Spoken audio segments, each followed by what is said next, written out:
Buenos días, es un placer estar con ustedes. Yo sé que no me toca este día, le toca a mi compañera Mayela, pero me hizo el gran favor de ofrecerme el tiempo porque tenemos un invitado muy especial desde hace como 5 meses que lo ando buscando y tenemos la fortuna de tenerlo aquí porque nos va a explicar mucho acerca de muchos tabús, muchos mitos que se van a romper el día de hoy, ¿verdad, David Duarte? El doctor David Duarte. Gracias, David. Muchas gracias. Muy buenos días a todos los que nos escuchan y nos ven, ¿no? Ahora por internet. El tema es relacionado con la medicina grecoárabe. La medicina grecoárabe, yo le llamo grecoárabe porque se llama Unani. La palabra Unan en árabe quiere decir Grecia, Unani quiere decir griega. Y sí la conocemos, es una medicina bastante famosa. No como medicina unani, pero sí como medicina griega. Cuando decimos que el día está melancólico o que fulanito es muy colérico, refiriéndose a que es enojón, o que decimos es que los ingleses son flemáticos, ¿no? Todo eso es de la medicina grecoárabe. Otra cosa muy importante con referencia a esta medicina, si alguien ha ido alguna vez con un yerbero de los mexicanos tradicionales, se refieren a las hierbas con temperatura, ¿no? Te dicen, es que cuando estás por tener un hijo no comas hierbas frías porque abortas, tienes que comer alimentos y hierbas calientes. Esto de clasificar a las hierbas y a las personas por temperaturas es común de todas las medicinas antiguas y la medicina unani no es ninguna excepción. Entonces, en realidad en mi trayectoria personal en medicina, yo empecé con medicina china, luego me seguí a la medicina unani y a la ayurveda, y luego a la medicina moderna. La medicina unani la estudié en India. Mi interés particular ahí es por qué somos diferentes, ¿no? Cuando estaba estudiando medicina en el Poli me preguntaba mucho a mí mismo, ¿por qué hay un parámetro de los diferentes parámetros biológicos? Nos dan uno siempre, que es un promedio, y no se ajusta a las diferentes personas. O sea, el azúcar normal, en mi época el azúcar normal era 140, luego ya le bajaron a 126, luego ya le bajaron a 110, ahora ya van en 100 y 90 ya es prediabetes, pero es otro tema. Pero aún así no te pueden dar un parámetro si somos diferentes, es decir, lo que es normal para fulanito A no es normal para fulanito B. Entonces, ahí la idea era, mi planteamiento era ajustar los parámetros a los diferentes biotipos. Biotipo, específicamente la palabra biotipo es por un investigador que se llama Sheldon, médico psicólogo, y lo que él observó es que los embriones en la primera fase de la vida tienen 3 capas, ¿no? La de adentro, la de en medio y la de afuera. Esas 3 capas derivan todos los órganos del cuerpo, ¿no? Entonces sabemos que, por ejemplo, la capa de adentro es la que genera el sistema digestivo, genera el hígado, genera el páncreas, genera todo el tracto Corazón, digestivo, todo. Genera los pulmones también. Okay. Originalmente, evolutivamente generaba la piel, pero luego esa capa se fue recorriendo, porque puedes ver esto evolutivamente. Un embrión es como una semilla, nada más que es una semilla con 3 capas en lugar de una, por ponerlo así. La capa de en medio genera los músculos, genera el corazón y los riñones. Y la capa de afuera genera el sistema nervioso central, genera el cerebro. Estas 3 capas evolutivamente son, la más vieja es la de adentro, la más o menos vieja es la de en medio y la más nueva es la de afuera. Entonces, la de adentro se llama endodérmica, la de en medio se llama mesodérmica y la de afuera se llama ectodérmica. Endo, meso, ecto. Y lo que observó Sheldon es que si domina alguna de estas capas por los órganos que genera en el adulto, tienes diferente morfología. Morfología es el estudio de la forma, de lo que sea. Entonces, si tienes una persona que tiene más desarrollado la capa de adentro, va a tener esta área de aquí grande y la periferia delgada. Es la gente con el tronco grande, los brazos y las piernas delgadas, ¿no? Una persona con la segunda capa desarrollada va a desarrollar fácilmente los músculos, pero no tan buena digestión. Entonces gente muy fuerte, con la periferia muy fuerte y el centro no tanto. Y la gente que desarrolla más el sentido, la capa o el sistema nervioso, es gente muy flaca, huesuda, ¿no? Se ven así largos, huesudos, con la cabeza grande. ¿Y las manos también? Muy largas, ¿no? Sí, así. Sí. Todos ellos son largos, Sí, ¿no? Okay. Y tienen muy mal metabolismo. Entonces lo que observó de estas 3 capas, les puso nombre y les puso, al que tiene el torso más grande se llama endomórfico, el que tiene más músculos se llama mesomórfico y el que es todo flaco se llama ectomórfico. Esos 3 tipos son los originales biotipos en época moderna, y yo lo que hice fue juntarlos con las medicinas antiguas. Tristemente, el estudio de biotipología se aplica mucho más en los deportes, fisicoculturismo y en las modas. En las revistas de moda, de qué tipos de cuerpo, ellos usan más eso que los médicos.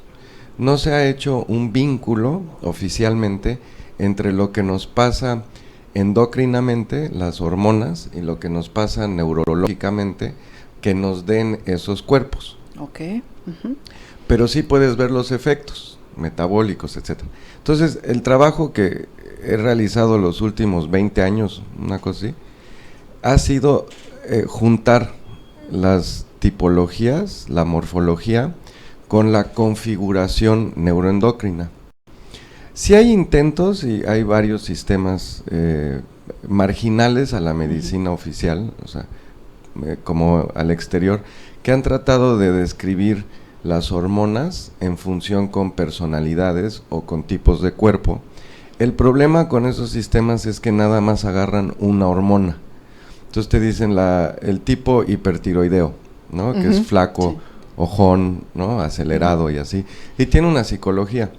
O el tipo hipotiroideo, que es el opuesto, ¿no? Gordito, lento, friolento, etcétera. Y así tienen, hay un tipo que es de las suprarrenales, de las glándulas que están arriba del riñón, que son las hormonas de adrenalina, ataque, huida, ¿no? O las del miedo. Sí. Entonces te describen un tipo por esa hormona.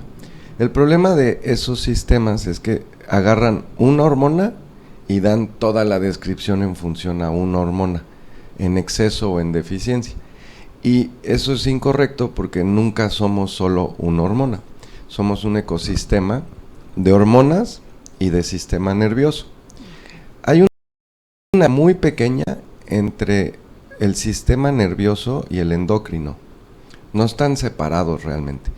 Lo que funciona como para que se den los impulsos nerviosos se llaman neurotransmisores. Sí. Hay neurotransmisores que funcionan de hormonas y hay hormonas que funcionan de neurotransmisores. Eso quiere decir que el sistema endocrino sería como la electricidad química y el nervioso es como la electricidad, pero están muy relacionados. Cualquier persona en cualquier momento dado de la vida tiene una configuración neuroendocrina. Esa configuración es lo que gobierna todas las funciones en el cuerpo. Todas, las metabólicas, crecimiento, etcétera. Esas funciones determinan nuestros estados de ánimo y determinan nuestra personalidad. Sí. Te voy a poner un ejemplo. Si una persona tiene los músculos muy desarrollados, su personalidad va a ser diferente a una persona que nada más no puede desarrollar músculos. ¿Por qué? Si yo me sé fuerte, es más probable que sea más cazador mi mentalidad, ¿no? Sí. Si yo me sé débil en términos de músculos, pero fuerte de metabolismo, voy a tener otro tipo de mentalidad más recolectora.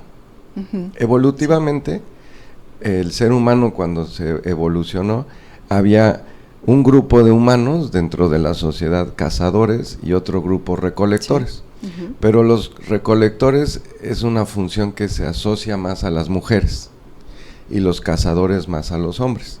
Me recuerdas a las abejas, la organización de las abejas. Toda la naturaleza así. Somos mamíferos, evidentemente. Y como mamíferos tenemos tiempos, somos el mamífero con un tiempo de inutilidad más largo de todos los animales. O sea, un mamífero promedio, un perro, vamos a pensar un perro, nace y más o menos a los 15 días ya está funcionando casi independiente, o sea, ya se puede mover físicamente. Y al año ya es completamente capaz de cazar, mucho tiempo antes, inclusive. El ser humano no, el ser humano para conseguir su propia comida, deja Pasan tú 30. la sociedad, ¿no? Sí, puede pasar 40 años, sigue viviendo con los papás y es un problema. Pero esa inutilidad es lo que nos ha definido como seres sociales. Entonces, si una mujer tiene una producción hormonal más alta de las hormonas que intervienen en la lactancia, como la prolactina, va a tener una mentalidad materna, ¿sí? Y va a tener las boobies más grandes. Entonces, si ves las boobies grandes, sabes que esa persona es muy materna, porque hay una configuración neuroendocrina que lo soporta, ¿sí? Entonces, regresando a Sheldon, lo que hice fue, como base agarrar a Sheldon y luego relacionarlo con los tipos que hablaban los griegos y que hablaban los árabes. Los griegos y los árabes, inclusive los chinos, inclusive Ayurveda y la homeopatía, todos ellos, todos hablan de categorizar al cuerpo en grupos, a los diferentes cuerpos, ¿no? La forma clásica de hacerlo es a través de los 4 estaciones del año. Esto no es romanticismo, tampoco es mística, tampoco es religión, tampoco es espiritualismo, no, es una cosa muy práctica de observar que el sol tiene un ciclo y que ese ciclo naturalmente se divide en 4. Y esas 4 características son aplicables a cualquier ciclo o proceso o unidad. Sí. Estudiaban mucho los pasos del ciclo, ¿no? El paso de la primavera, el paso del verano, el paso del otoño, el paso del invierno. Pero todo funciona así. Por ejemplo, el ciclo humano o de cualquier animal, la primavera tiene que ver con el nacimiento y la juventud.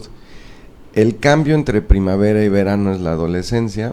El verano es la juventud madurando, pero ya no crecimiento, ya no la infancia, ya la juventud como adulto joven. Llegando, esto lo puedes separar por más o menos 20 años. Entonces, de los 0 a los 20, que ya terminaste la adolescencia, es la primavera. De los 20 a los 40, que ya terminaste la juventud, entras a la madurez. De los 40 a los 60 es la etapa más madura que tiene que ver con el otoño. Y después viene el decaimiento, ¿no? Que es la vejez. Ellos lo ven como un ciclo que se renueva, ¿no? Pero hacen comparación, primavera, verano, otoño, invierno, lo comparan con un montón de cosas.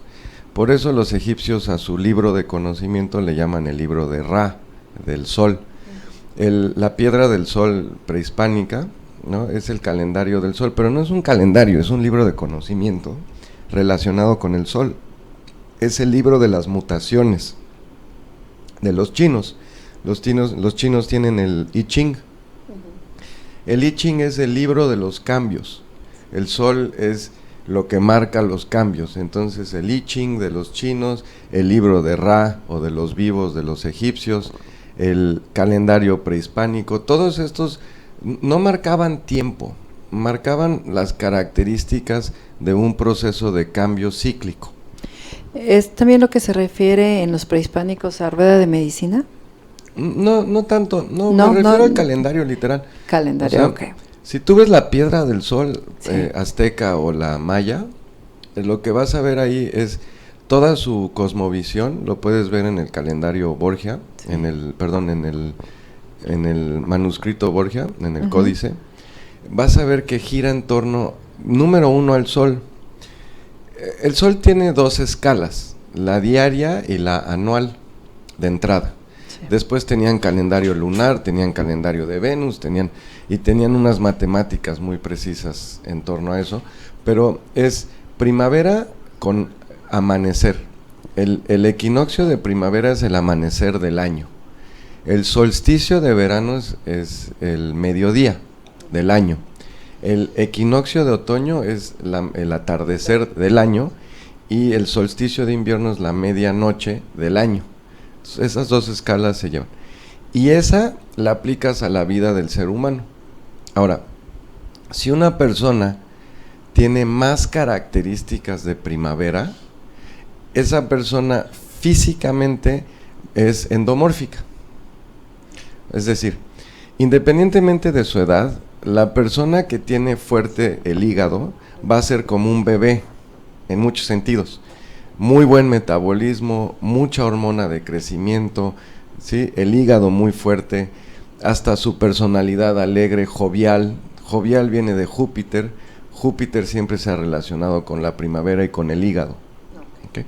Si una persona, aunque sea chiquito o aunque sea mayor de edad, comparte más características con el verano, esa persona es más mesomórfica, es más colérica, de los griegos, ¿no? Si es una persona, ves niños chiquitos que desde chiquitos son muy maduros, sí. Ese ya es ectomórfico porque domina su sistema nervioso. Entonces estas son las comparaciones que hicimos. Resumiéndolas para que puedan establecer alguna referencia, si agarran los que nos escuchan o más adelante que lo van a escuchar, agárrate una hoja de papel y vas a poner una cruz, ¿no? O sea, arriba, abajo, izquierda, derecha, ¿no? Aquí como se ven espejo, ¿no? Sí. Si agarras tu cruz, entonces arriba le vas a poner el elemento fuego, abajo le vas a poner el elemento agua, a la derecha le pones aire y a la izquierda le pones tierra. Y te va a hacer 8 cuadrantes porque ahí tienes 4 y luego haces otra cruz, pero a 45 grados. Sí. ¿Ok? En tu cuadrante a la derecha, donde tienes el elemento aire, esa es la primavera. Sube al mediodía o verano, luego baja al otoño o elemento tierra y luego baja al elemento agua.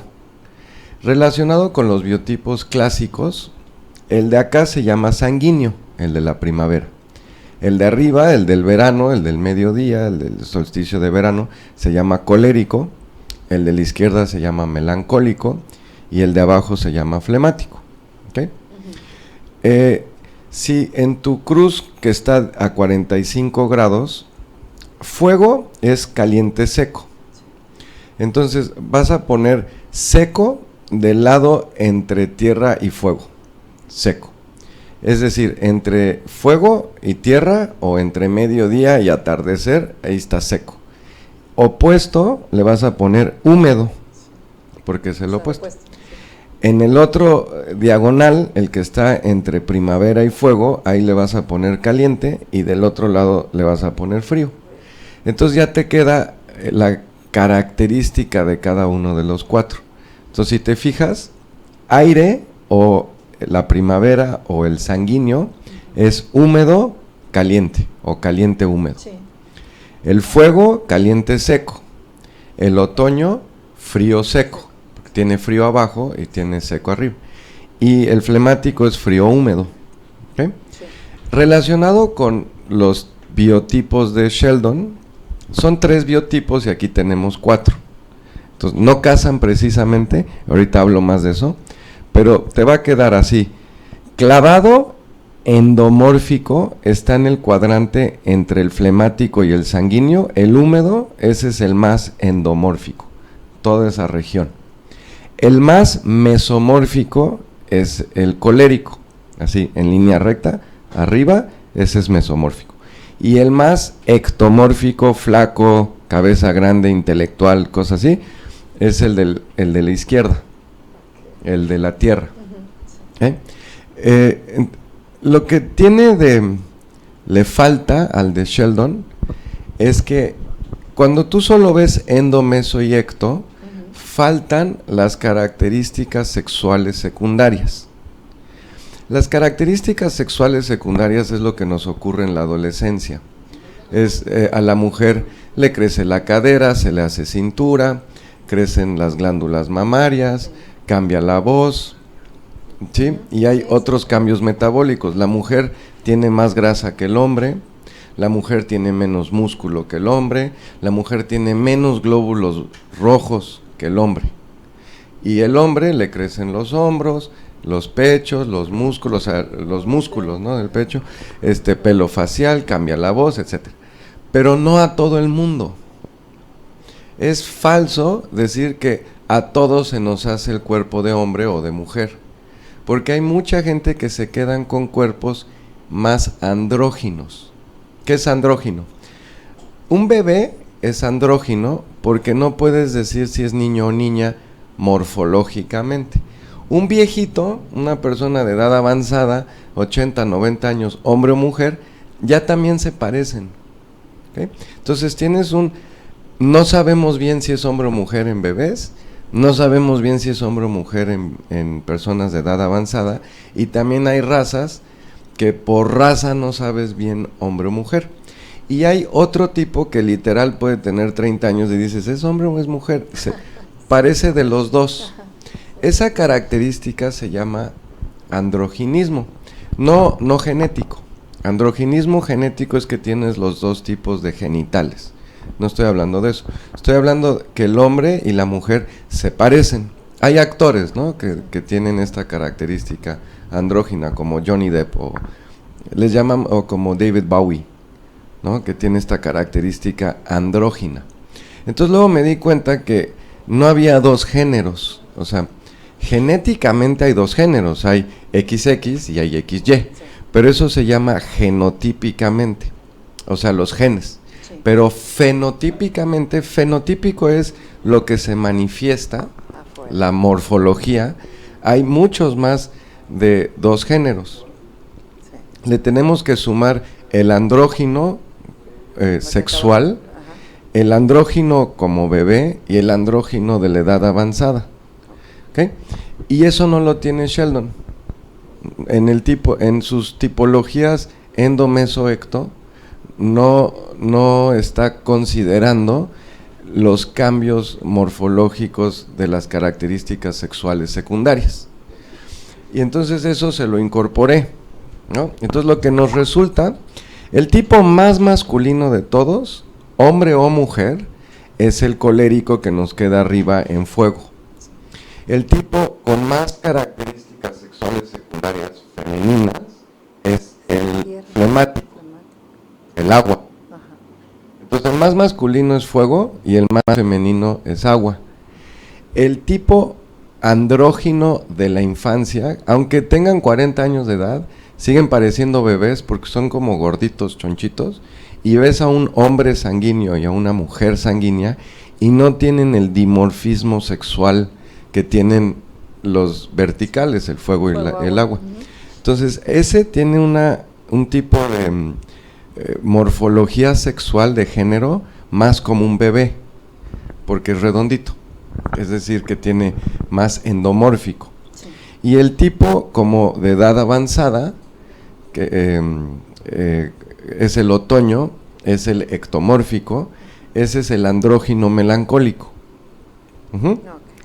Y el andrógino sexual, que no sabes bien si es hombre o mujer, pero que no es el endomórfico gordito, ni el flaco, lo ponemos entre fuego y agua.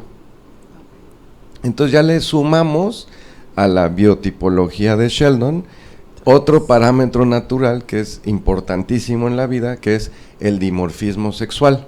Entonces ya le podemos poner un poco más de carnita. Ahora, cuando hablo de estas cosas, al decir endomórfico, mesomórfico, ectomórfico y características sexuales secundarias, estoy hablando de hormonas y estoy hablando de una configuración neurológica neuroendocrina. No lo pongo en esos términos aquí porque los voy a aburrir, porque ya es una cosa muy árida de neuroendocrinología, pero hay un montón de... No hay un montón. Estamos empezando en el mundo médico a investigar la relación que hay entre las hormonas. Entre hormonas y metabolismo se sabe bastante. Lo que no se sabe es entre hormonas, metabolismo y comportamientos, que es el fundamento de la personalidad o de la psicología. Te voy a poner un ejemplo. La sal comestible, cloruro de sodio, está relacionada con la memoria. Entonces, los animales, el ganado, por ejemplo, cualquier tipo de ganado y casi cualquier animal, recuerda más la ruta que lo llevó a una fuente de sal que si no. Esto lo saben los granjeros o los que tienen ganado. Si tú quieres que un animal se acuerde de la ruta, le pones sal y se va a acordar, ¿sí? Entonces vemos, y la sal está relacionada con hormonas. Hay uno que se llama péptido natriurético y el sistema renina, angiotensina, aldosterona, que regula la presión arterial. No estoy diciendo que la sal sube la presión, no la sube, pero es otro tema. Estoy diciendo que la sal sirve para la memoria, lo cual tiene sentido, porque la sal gobierna la electricidad en el cuerpo, porque sin sal no hay electricidad. Y uno de los órganos más eléctricos del cuerpo es el cerebro. Pero lo que muchos no saben es que la sal también está relacionada con poder tener hijos, porque la sal es uno de los alimentos que tiene relación con más hormonas. Por lo tanto, la sal tiene relación con mayor número de comportamientos. Okay. Una pregunta. La tiroides, la persona que le han quitado la tiroides o parte de la tiroides y además de eso le quitan la sal, ¿qué pasa? Es que el tema de la sal es muy amplio. La sal es fundamental en la nutrición porque estamos hechos de sal. Si a ti te quitan la sal, te vas a enfermar. Punto. Okay. Si no me creen, ahí les va. Si tomas 2 litros de agua y no comes sal, te voy a decir tus síntomas. Se te cae el cabello, te zumban los oídos, las uñas se te hacen quebradizas, tienes la boca seca, te duelen las rodillas, te da celulitis, tienes problemas de hormonas menstruales, problemas con menopausia adelantada, quistes de ovarios, no puedes bajar de peso, etcétera, etcétera, etcétera. Ansiedad, angustia, cansancio crónico, dolores de cabeza. Eso es cuando dejas el agua. Claro que no le echas la culpa al agua, pero hay muchos más videos y cosas de cuando dejas la sal. Cuando tomas mucha agua y dejas la sal, y te va peor si dejas la carne, además de dejar la sal. Okay. Ahora, si quieres ver la tiroides en nuestro esquema, la tiroides es seca húmeda, en diagonal. El tipo hipertiroideo tiende a generar una morfología colérica, melancólica o mesoectomórfica, más ecto que meso, pero tiene muchas características mesomórficas como el acelere, la ansiedad, la angustia, pero con acción. La persona no puede estar sentada todo el tiempo, se tiene que estar moviendo. Eso te lo da la tiroides y es exactito mesoecto. La ausencia de la tiroides, o sea, no ausencia de que te la quitaran porque te están dando Eutirox, no, sino la ausencia que tienes hipotiroidismo, te hace gordito, los ojos te crecen, no de que te saltan en hiper, te crece la grasa alrededor de los ojos, entonces pareces chino, como que se te hace lo gordito más gordito, y acumulas mucha grasa, y ese es el tipo endomórfico, que es el que acumula grasa. Entonces la tiroides está en el eje seco-húmedo, por poner un ejemplo. La hormona de crecimiento y la melatonina y melancólico tienen la misma raíz.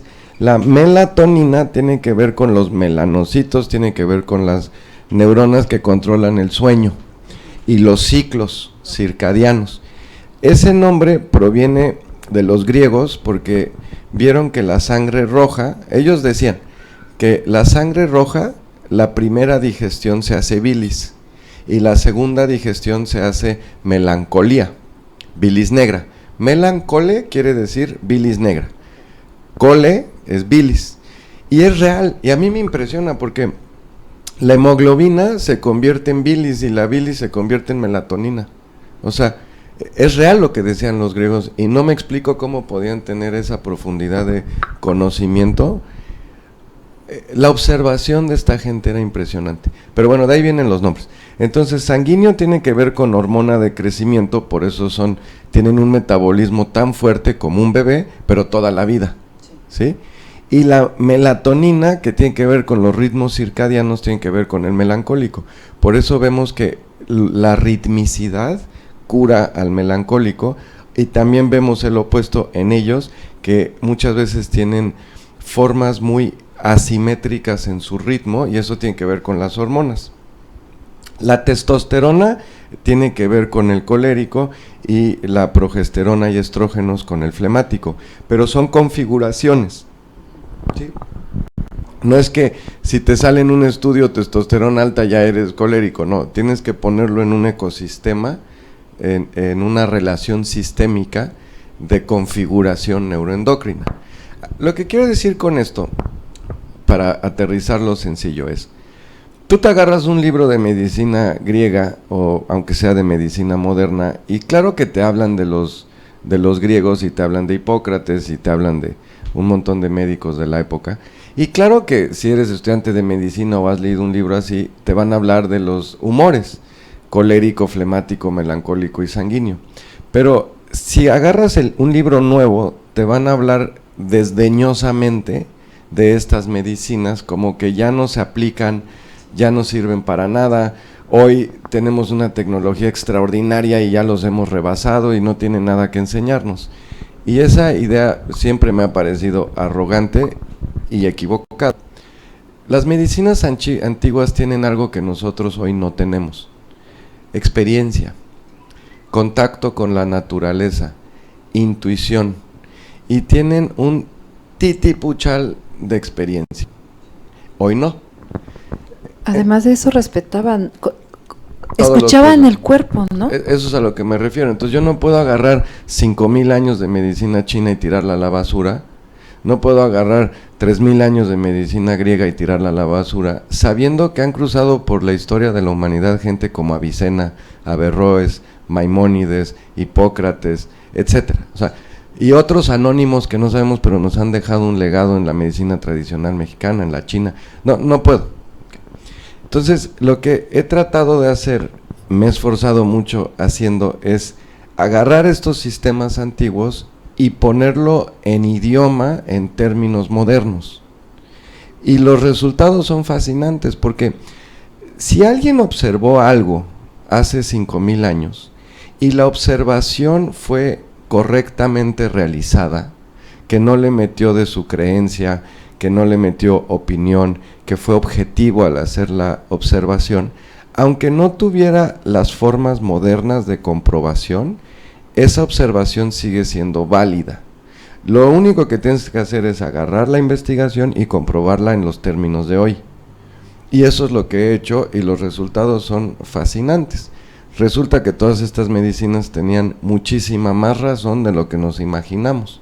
Entonces lo que estoy tratando de compartir es que agarrar las medicinas antiguas, ya sean China, Ayurveda, inclusive homeopatía, que ya es más reciente, greco-árabe, etcétera, y ponerlo en un contexto neuroendocrino, las junta y cada una se da fuerza. La medicina antigua agarra fuerza científica al relacionarse con la neuroendocrinología, y la medicina moderna recibe un gran acervo de experiencia que ya puede voltear a ver en términos más serios y no como una curiosidad histórica. David, pero aquí hay algo más. O sea, seamos honestos. Hemos avanzado mucho en la tecnología y hay gente más enferma. Sí. Entonces, yo creo que mucho es conveniencia económica de las farmacéuticas, no sé, de la política, porque pues los medicamentos cada vez son más caros. Sí, todo eso es cierto, pero lo importante es tener resultados. Y es conocer un poco más, acercarse más, porque tienes razón, se le ve de manera despectiva a lo que es a la medicina antigua. Sí, y lo que necesitamos, pero también me voy a poner del lado del médico moderno. Y cuando estaba yo haciendo guardias en algún hospital y llegaba la chavita joven, ¿no?, 15 años, 16 años, se había embarazado, obviamente no estaba casada, obviamente no lo quería tener, y entonces se le hizo fácil ir con la señora de las hierbas, le mandó alguna hierba abortiva, abortó efectivamente, pero se estaba desangrando. Entonces, como médico también te indigna ese tipo de mala práctica médica, sí, porque es alguien que sabes que no estudió medicina y está haciendo ese tipo de cosas, ¿no? conozco un montón de homeópatas que no mandan ni siquiera un estudio de sangre, una biometría hemática, una química sanguínea, ¿no? O si maestros míos en el hospital, los que te atienden los huesos y eso, ¿no? Sí. De repente alguien tiene una fractura expuesta y van con el homeópata y les manda árnica a la 30, ¿te quieres morir? O sea, necesita que le hagan unas placas de rayos X, necesita que le metan unos tornillos, que les, pues sí, necesita antibiótico, necesita desinflamatorio, o sea, ni muy ni tan.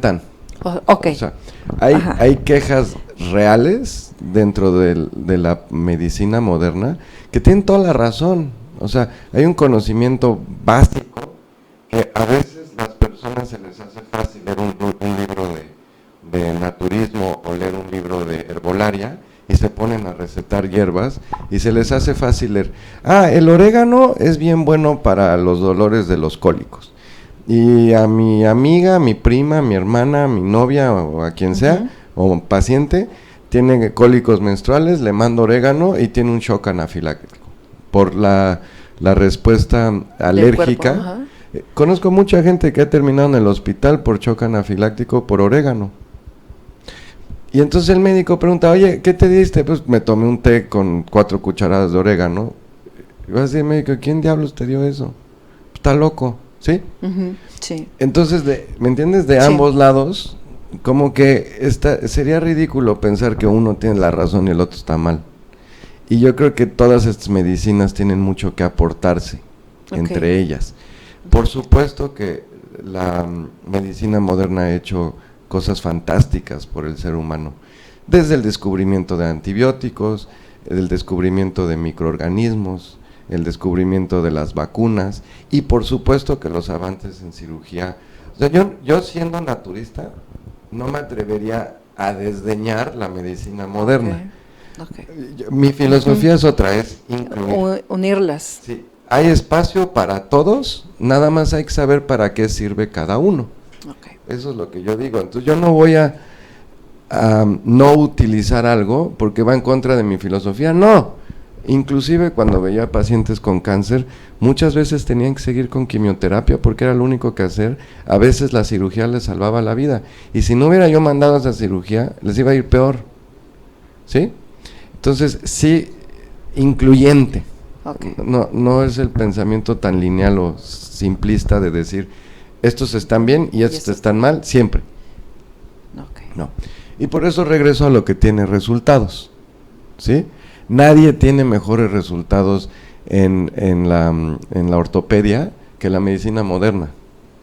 ¿Sí? Ahora, la medicina moderna está batallando mucho con las enfermedades crónicas degenerativas y la medicina moderna le ha faltado explorar la psique humana. La tiene muy divorciada, ¿no? Como medicina, la psicología no está aceptada en su totalidad. Ni siquiera se ha aceptado un modelo después de Freud. Y lo que más estudia la medicina moderna en términos de psique humana es la psiquiatría. Pero esos son los químicos del cerebro. No es lo mismo los químicos del cerebro, tener un desequilibrio a nivel de dopamina o serotonina, que tu papá se suicidó. Sí. O sea, ese ámbito la medicina no lo pela mucho, por ejemplo, ¿no? Entonces cada uno tiene su área, todas las medicinas sirven, nada más hay que saber qué aplicar en qué caso.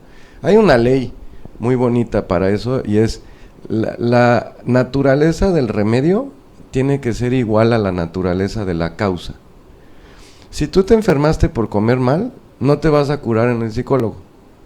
No. Si te lastimaste porque te caíste y te rompiste un hueso, no te vas a curar constelando ni tomando flores de Bach.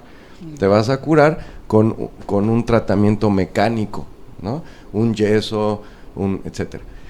Si te enfermaste por la relación familiar, no te vas a curar con fármacos, ni con nutrición, ni con ejercicio. Si te duele la columna o la espalda o tienes contracturas porque pasas 16 horas sentado, no te vas a curar ni con fármaco ni con psicólogo, te vas a curar haciendo ejercicio correcto.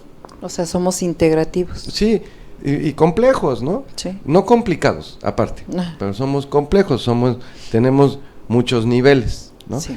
Los biotipos como tal, esta historia de los humores, de los elementos y de los biotipos, yo lo que he hecho es agarrar eso y darle aplicaciones prácticas.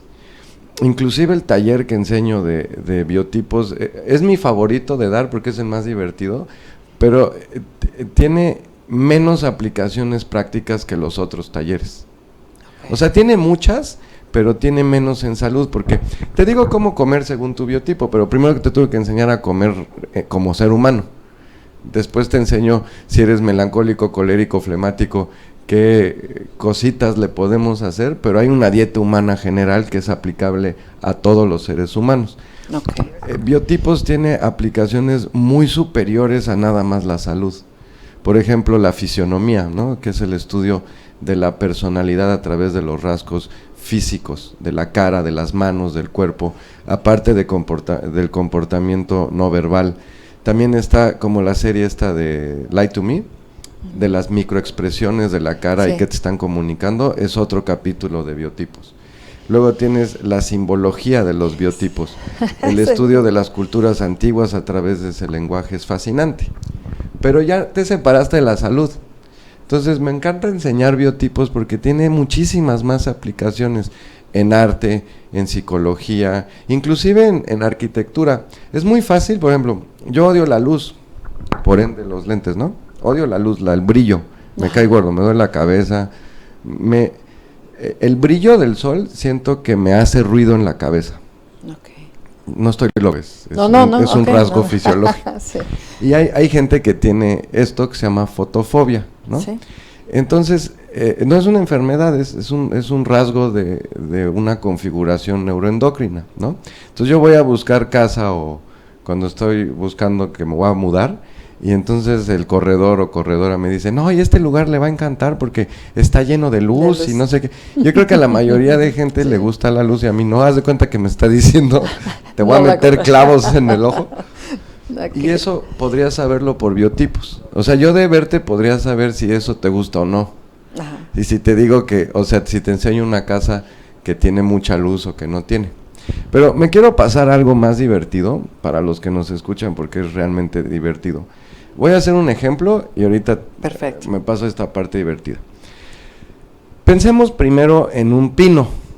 Un pino vive en el bosque, ¿no? El clima del bosque es fresco, frío y húmedo, ¿no? Los bosques son fríos y son húmedos. Por lo tanto, el pino, para poder vivir en ese clima, físicamente tiene que ser el opuesto, caliente y seco. ¿Okay? Si el pino es caliente y seco, entonces corresponde al de arriba, que es el colérico o el fuego. Uh-huh. ¿Qué características tiene el fuego? Es expansivo, es masculino, es dominante, es activo, ¿sí? Uh-huh. Esas características las vemos en el pino. Para empezar, es más vertical de lo que es horizontal. Sí. Es fálico en el sentido en que todo él es espinoso. Uh-huh. En la naturaleza, las formas con pico son masculinas y las formas curvas o de recipientes son femeninas. Es, puedes decir, útero y pene. ¿Sí? El pino, a diferencia de muchos otros árboles, no pierde las hojas en otoño, quiere decir que no es deciduo. Los árboles que pierden las hojas en otoño se llaman deciduos, como los dientes deciduales que tiramos se llaman deciduales porque se pierden.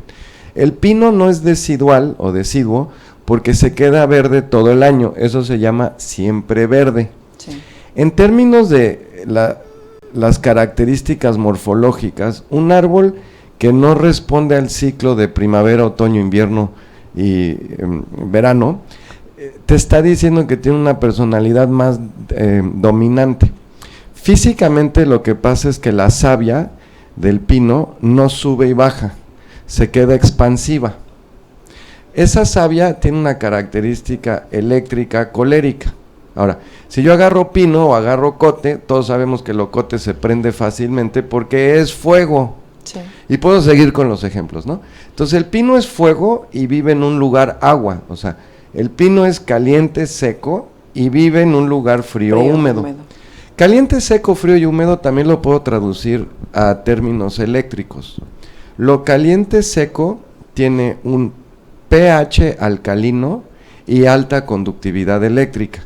El tipo frío húmedo tiene un pH ácido y tiene una conductividad eléctrica baja. Entonces, digo, para que vean que no nada más es o de así como suena bonito, pero quién sabe para qué sirve.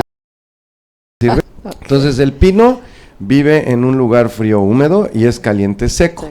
¿Okay? ¿De qué te enfermas cuando vas al bosque? Pues te enfermas de hongos. Te salen hongos. Si alguien ha vivido en el bosque sabe que le salen hongos hasta a tus zapatos, a la chamarra de piel, al cinturón le salen hongos. A ti también te salen hongos. Te da asma. Te salen hongos en la piel. Te dan enfermedades respiratorias. Sí. ¿Sí? Sí. El moquito, bronquios, se te cierra, ¿sí?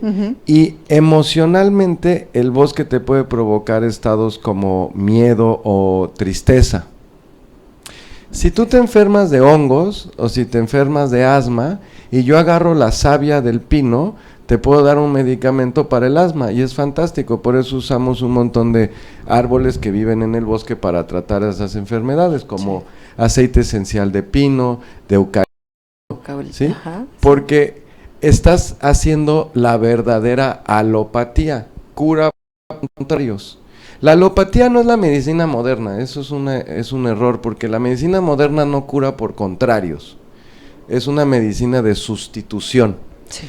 El término alopatía y el término homeopatía los dijo Hipócrates, y dijo hay dos estrategias básicas de curación, o por contrarios o por semejantes, y la frase fue, enfermedades de causa conocida, cúrese por contrarios, enfermedad de causa desconocida, cúrese por semejantes.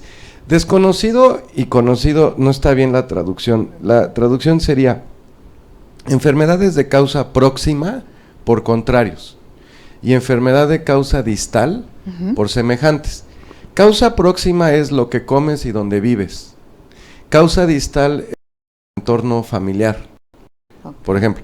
Entonces, donde vives, si tú eres de un temperamento como el pino y vives en el bosque, te va a ir muy bien.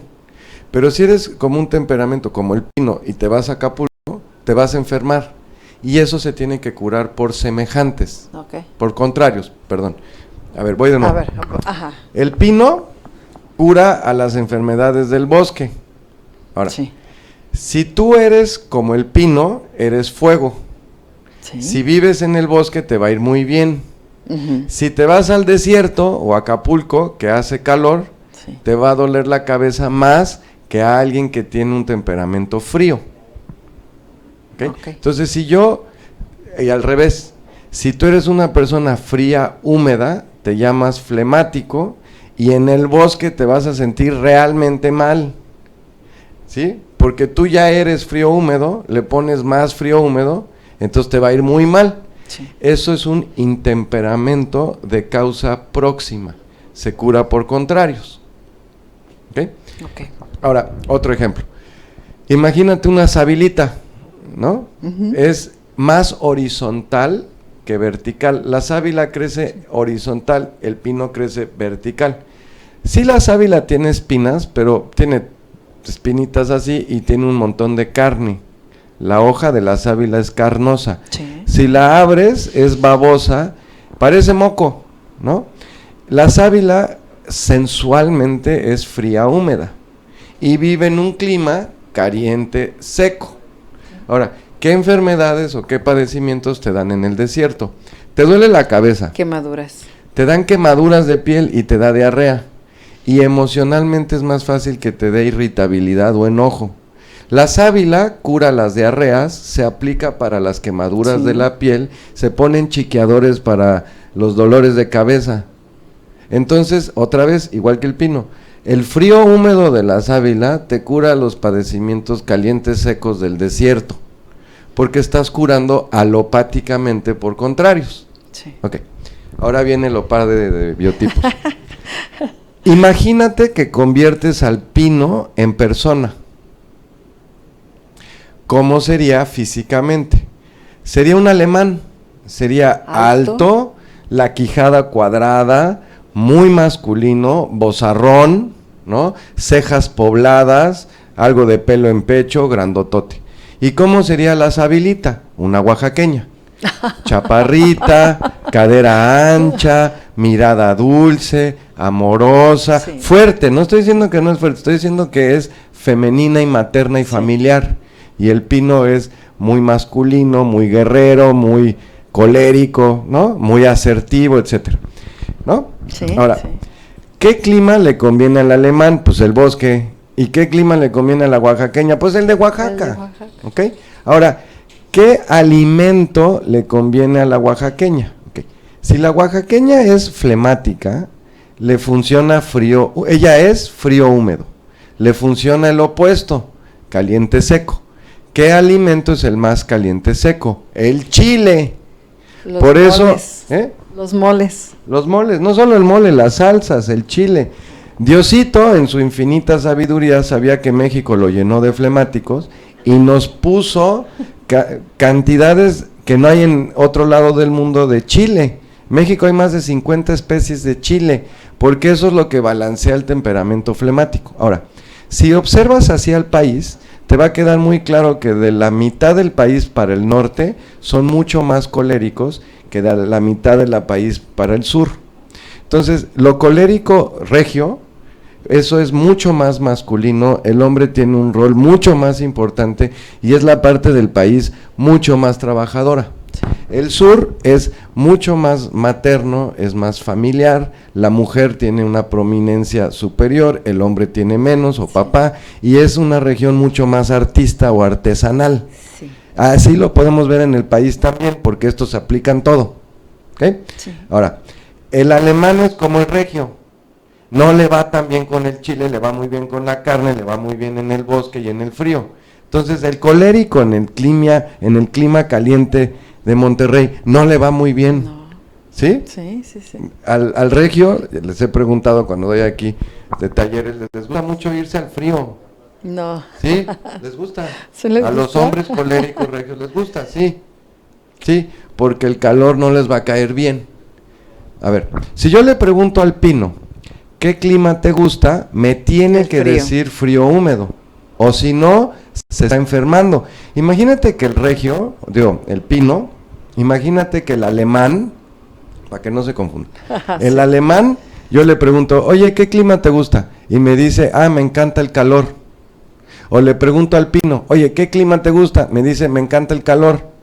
El Pino, si yo me lo llevo a vivir al desierto, se prende en fuego, se incendia, o se seca y se muere. La Sabilita, yo le pregunto, oye Sabilita, ¿qué clima te gusta? Me tiene que decir el calor. Si la Sabilita me dice que le gusta el frío o el bosque, se va a pudrir, se va a enfermar. Entonces, si la sábila está sana, me tiene que decir que le gusta el calor. Si el Pino está sano, me tiene que decir que le gusta el frío. ¿Ok? Entonces viene al consultorio la Sabilita. ¿Okay? ¿Cómo reconoces a la Sabilita físicamente?